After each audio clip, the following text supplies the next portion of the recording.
more ready in January than in March, that's correct. However, there has been some distraction recently that came mainly from my involvement in a Greece project that has to do with the Euro rescue. But overall, we are making progress as planned.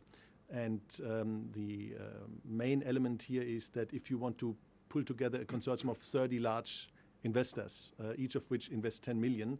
This is not just a matter of the size of the investment, it's also that you have to talk to the CEOs and chairmen of each of these organizations. That means you have to travel a lot, and that's really a tough program, so to speak. So insofar, we'll probably need a few more weeks than we had initially envisioned back in July last year, but overall we are making the progress that we planned to. And about the Spanish stakeholders? Oh, sorry. Yes. With regards to the Spanish stakeholders, we are currently in the process of setting up a series of meetings with CEOs of large Spanish financial institutions. But I would not want to disclose the individual ones because that is a communication that our partners, whom we approach in this consortium forming, would want to do themselves. No, perdón, déjeme que dé la respuesta. Muchas gracias. Perdone. En principio sí, la respuesta al horizonte temporal, en principio sí se había previsto una fecha, pero en cualquier caso tampoco el retraso es excesivo y él explica que este... La participación pública o privada Public or private involvement fue uno de los motivos de diferencia con el presidente Nicolas Sarkozy, que apostaba por una agencia de calificación pública. President Sarkozy, who also was aiming for a rating agency of this nature? Well, I can tell you that the discussion about who should be involved in a European rating agency has been led on the private sector as well as on the public sector side. And when we started this project about just over a year ago, it was also to us not clear if public entities should or should not be involved. Only the discussion on the details and the governance led us to the conclusion that public involvement would lead to a conflict of interest. This conflict of interest has also been highlighted by the recent Euro crisis. We have actually received a lot of questions with regards to, are you building a European rating agency to give the peripheral countries a better rating than they otherwise would have? And the answer clearly is no. But to be credible on that, you cannot involve public institutions with that regard, because public institutions are the biggest issuers of credit instruments globally. So that was a discussion that has been evolving over the last 12 months, and what we are proposing now is the result of a discussion process rather than a design that was in place on day one. With regards to the position that various European governments have been taking, as you probably will know, that the French government has made some statements in the direction.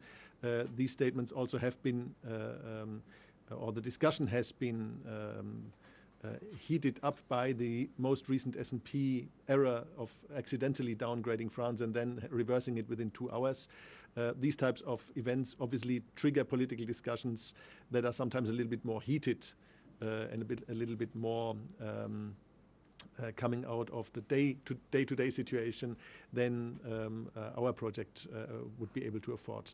So we are rather following a long-term discussion process whereby we analyze the situation and whereby we come to conclusions that are hopefully well-founded in governance concepts and institutional principles. But we are well knowing that the discussion of involving a public entity there is a political discussion. We have no interest to stop that or to promote it, but this is a discussion that is taking place. And also we are obviously in a close exchange with the political institutions, with European governments, also with the European Commission, also with ESMA to that end, because our concept involves, as you may have heard, an investor-based payment approach, whereby not the issuer is paying in the future for the ratings, and that requires regulatory changes. Regulatory changes cannot be done without public and political involvement, and insofar we are in a constant exchange with political agencies. One has to say they never promised complete independence in that sense. Well, yes, we are, and we are taking a number of steps to ensure that. They never promised it in a certain sense. They said we are for-profit organizations, we have shareholders, we do not disclose all of the information that constitutes a rating, because part of what goes into the rating is maybe trade secrets, etc. That is all standing in the way of complete independence. Now, how would we ensure that? One way is the governance setup. It's a non-profit foundation. That in itself gives you a lot of independence because it makes you also financially independent. Secondly, we are seeking to replace the issuer-based payment system, whereby those people who are taking the credit are paying by one where investors are paying the rating. So those people who are using the rating for their decision-making are then the ones who are paying, and they have a much bigger interest in independence. Thirdly, we will create this transparent model whereby everybody can look into the rating not only after it's been published, but everybody can look how the rating is created. So the process of the rating origination, of analytics, as it is happening, will be under the public eye and public scrutiny. That also creates